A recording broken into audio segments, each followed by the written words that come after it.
guys, and welcome back to another episode. In today's episode, we'll be doing a brief Game Week 12 team review and then looking at our plans for Game Week 13. However, before we do, please remember to hit that like button and smash that subscribe button. We'll really appreciate it as we are trying to grow this channel going forward and it will help with the YouTube algorithm. Also, feel free to follow us on Twitter at FPL_A+ and join our FPL mini league. So how did the team do in Game Week 12?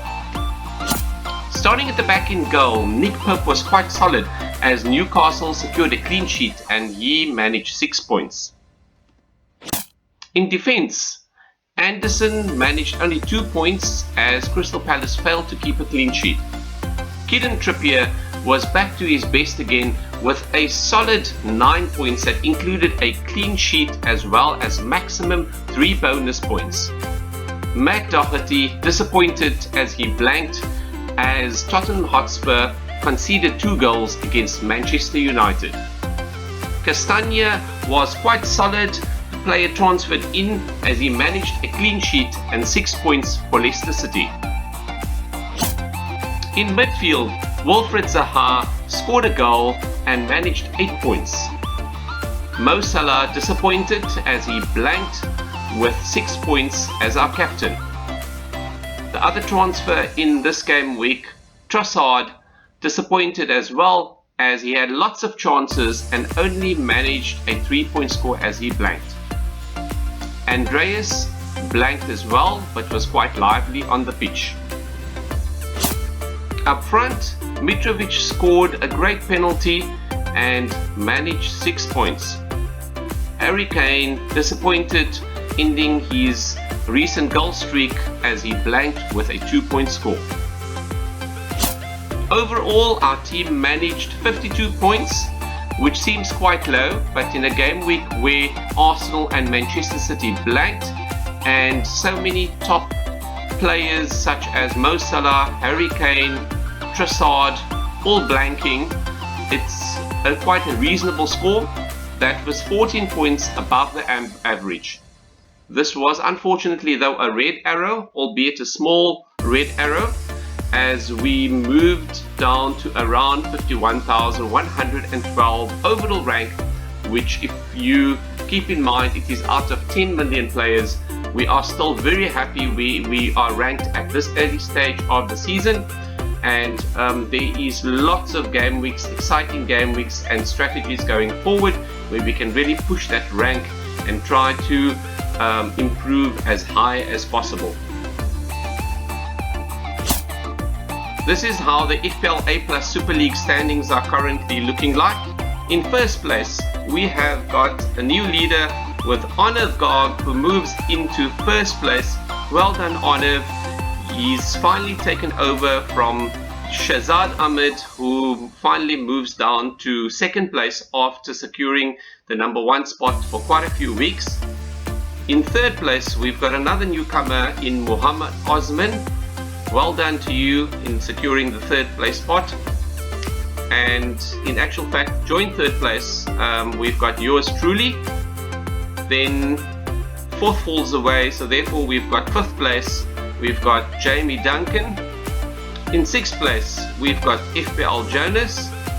In 7th place, we've got Dennis Kuswanda. In 8th place, we've got Mrs. FPLA+.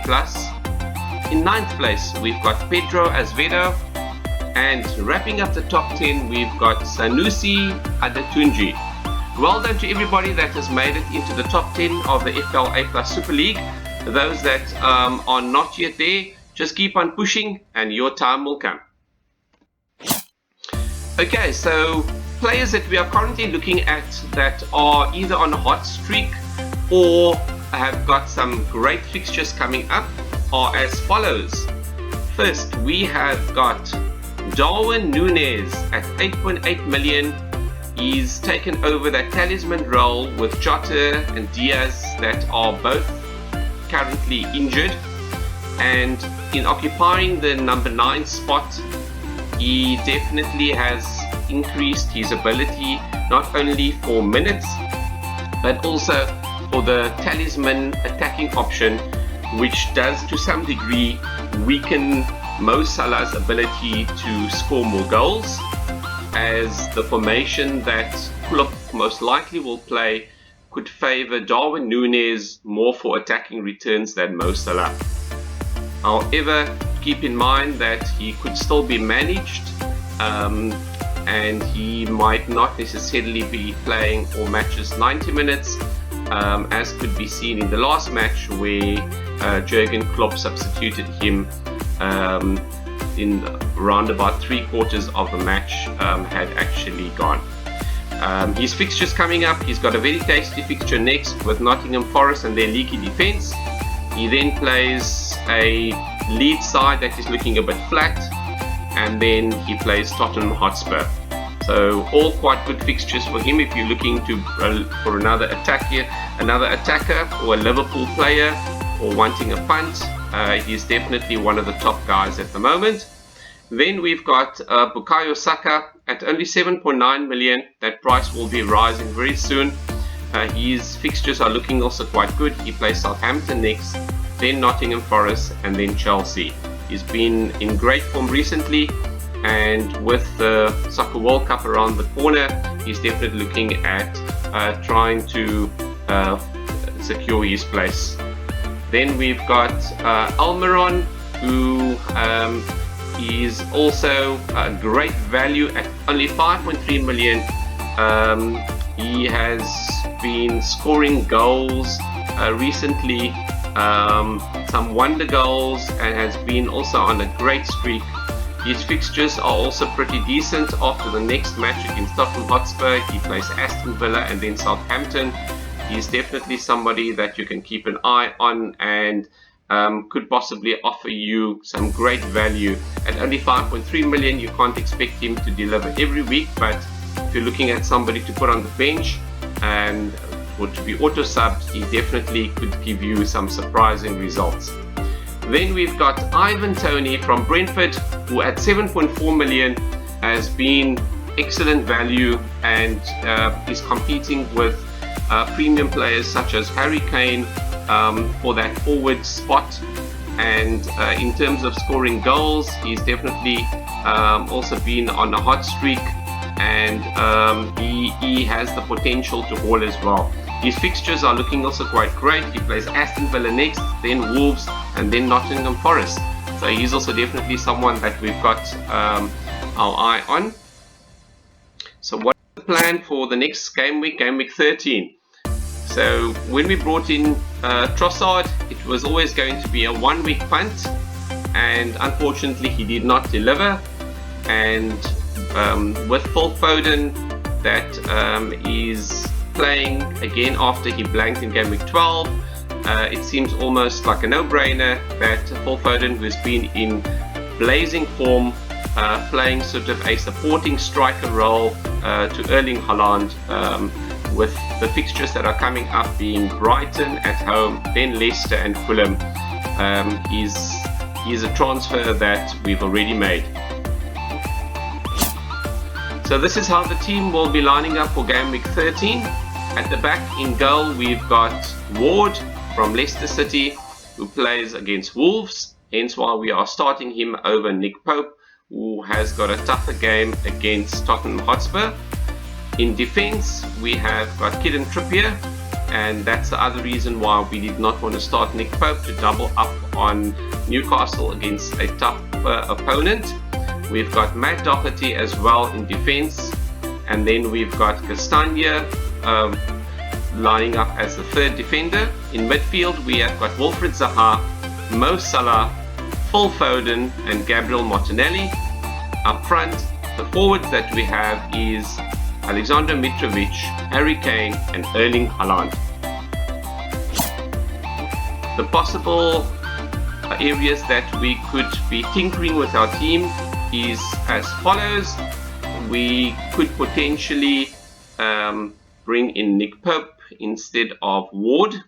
However, Ward has looked in reasonable form and quite solid recently, securing 9 points in the last match in game week 12 with a clean sheet as well, and against Wolves, who have not been very attacking. that could be possibly a better matchup. However, Nick Pope is Nick Pope, and he can be on his day pretty solid and making lots of saves as well. Then if you look at the defenders, we've got Matt Doherty. He was playing in the last 2 matches mainly due to Emerson that was suspended. The question is if Doherty is not starting, then he could potentially come on for a 1-pointer, which we'd probably try to avoid.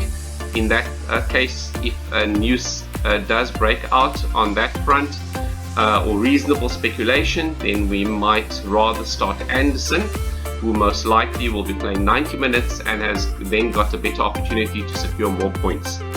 The alternative option is if Doherty starts, we could potentially also still replace Castagna with Anderson. The reason being potentially to try to balance out not having 2 defending players from the same team in Ward and Castagna. However, it is quite an easy fixture, at least on paper, and sometimes double defense can work wonders as well. In midfield, we have Wilfried Zaha, Mo Salah, Phil Foden, Martinelli, Mitrovic and Haaland. Those players will all definitely remain intact. The one player that we could potentially replace for potential further upside if we want to punt is Harry Kane, and we could potentially bring in Tony.